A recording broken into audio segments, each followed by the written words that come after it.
കഴിഞ്ഞ ദിവസം ഒരു ട്യൂഷൻ സെൻറ്ററിലേക്കൊന്ന് പോകണം എന്നുള്ള കാര്യം ഇങ്ങനെ പറഞ്ഞുകൊണ്ടിരിക്കുമ്പോൾ ഞാൻ പറഞ്ഞു, ആ ട്യൂഷൻ സെൻറ്ററിൻ്റെ ഒരു കാര്യം ഓർക്കുമ്പോൾ എൻ്റെ മനസ്സിലേക്ക് ഒരു അമ്മയുടെ ചിത്രമാണ് തിരഞ്ഞു വരുന്നത്. അമ്മയുടെ ചിത്രം തന്നെയാണ് തിരഞ്ഞു വരുന്നത്.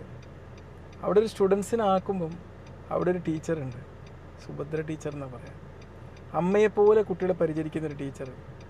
ഒരുപക്ഷെ നമ്മൾ രക്ഷിതാക്കൾ പോലും നമ്മളെ കുട്ടികളെ എത്രയും നന്നായിട്ട് നോക്കിയിട്ടുണ്ട് അവിടെ. ഒരുപക്ഷെ നമ്മൾ രക്ഷിതാക്കൾ പോലും ആ ടീച്ചർ കുട്ടികളോട് പെരുമാറുന്നത് കണ്ടിട്ട് നമുക്ക് ചെറിയൊരു കുയിന്തൊക്കെ തോന്നിയിട്ട് മാറ്റങ്ങൾ വരുത്തേണ്ടതുണ്ട്. അത്രയേറെ ഇത് ഞാൻ ചോദിക്കാൻ അവിടെ ഉണ്ടാവുന്ന ചിലപ്പോൾ അവിടെ പഠിച്ച ട്രിനിറ്റി എന്ന് പറഞ്ഞ ട്യൂഷൻ സെൻ്ററിലാണ് ആ ടീച്ചർ ഉണ്ടായിരുന്നത്. അപ്പോൾ അവിടുത്തെ കുട്ടികളോട് തന്നെ ചോദിച്ചു നോക്കാം, എങ്ങനെയായിരുന്നു ആ ടീച്ചർ നിങ്ങൾക്ക്? അത്രക്ക് ക്രിയേറ്റീവായിട്ട്, അത്രക്ക് ലവബിളായിട്ട്, അത്രക്ക് സ്വന്തം കുട്ടികൾ എങ്ങനെയാണോ നോക്കേണ്ടത് അതുപോലെ പരിചരിക്കുന്ന ടീച്ചറുടെ മുഖം മനസ്സിൽ വന്ന്. ഞാൻ കഴിഞ്ഞ ദിവസം മോളോട് പറയുന്നു, ഏതായാലും അവിടെ ട്യൂഷനിൽ ചേർത്തണം, നമുക്ക് ആ ടീച്ചറോട് നിൽക്കണം. കഴിഞ്ഞ ഒരു ഏതാണ്ട് മാസങ്ങൾക്ക് മുമ്പ് ഞാൻ കേട്ടിരുന്നു ടീച്ചർക്ക് സ്ട്രോക്ക് വന്നിരുന്നു എന്നുള്ളത്. എനിക്ക് ഒരുപാട് വിഷമമൊക്കെ ഉണ്ടായി, പക്ഷേ ജീവനവിടെ ബാക്കിയുണ്ട്. പക്ഷേ കഴിഞ്ഞ ദിവസമാണ് ഞാൻ കേൾക്കുന്നത് ടീച്ചർ ഈ ഭൂമിയിൽ ഇപ്പം ഇല്ല എന്നുള്ളൊരു വാർത്ത. എന്നാലും അത് കൺഫേം ചെയ്തിട്ടില്ല, കൺഫർമേഷൻ ഇനിയും ആയിട്ടില്ല എനിക്കത്. കാരണം അത് വിശ്വസിക്കാൻ പറ്റുന്നില്ല നമുക്ക്. ഒരു പക്ഷേ അങ്ങനത്തെ വാർത്തകൾ കേട്ടിട്ടില്ലായിരുന്നെങ്കിൽ ഇന്നും ആ ഒരു ഫുൾ സ്റ്റോപ്പ്, നമ്മൾ ജീവിതത്തിൽ ഒരു മനുഷ്യന് നമ്മൾ ഫുൾ സ്റ്റോപ്പ് ഇടാൻ പാടില്ല. മരണം അല്ലെങ്കിൽ അസുഖമായി കിടക്കുക, ഇതൊക്കെ പലപ്പോഴും മനുഷ്യർക്ക് ഒരു ഫുൾ സ്റ്റോപ്പ് ഇടുന്നൊരു സ്വഭാവം നമ്മളിലുണ്ട്. ഒരിക്കലും അങ്ങനെ ഉണ്ടാവരുത്. എൻ്റെ മൈൻഡിലേക്ക് വന്ന ആ ഓർമ്മകളുണ്ടല്ലോ ആ ടീച്ചറെക്കുറിച്ച്, ആ പുഞ്ചിരിച്ച്. എൻ്റെ കൂടെ 1-2 ബ്ലോഗിലും ഉണ്ട് ടീച്ചർ, 1-2 ബ്ലോഗിലും ടീച്ചർ ഉണ്ടായിരുന്നു. അധ്യാപക ദിനത്തിൻ്റെ അന്നും വേറെ ഒരു ദിവസമൊക്കെ ടീച്ചറോടൊപ്പം ഞാൻ വ്ളോഗ് ചെയ്തിട്ടുണ്ട്. അതിലൊക്കെ വളരെ ഹൃദ്യമായിട്ട് ടീച്ചർ ഒരുപാട് കാര്യങ്ങളോട് ചർച്ച ചെയ്യുകയും ചെയ്തിട്ടുണ്ട്.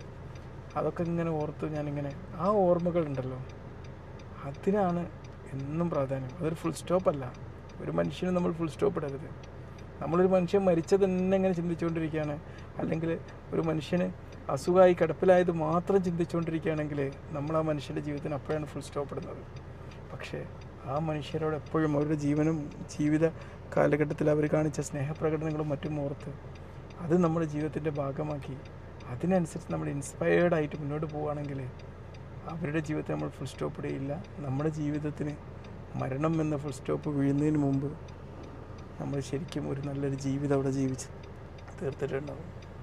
മനസ്സിലായില്ലേ? അപ്പോൾ അതാണ് നമ്മൾ ശ്രദ്ധിക്കേണ്ടത്. ഓക്കെ, ജീവിതം ഇത്രക്ക് അമൂല്യമാണ്.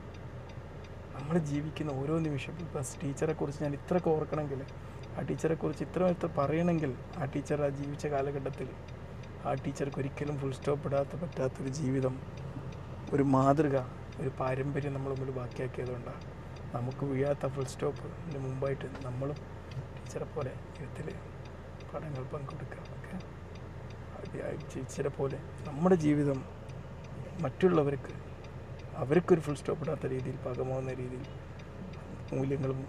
മൂല്യങ്ങൾ മുറുകെ പിടിച്ചും സ്നേഹം പകർന്നും നമ്മൾ മുന്നോട്ട് കൊണ്ടുപോകാം. Okay, by.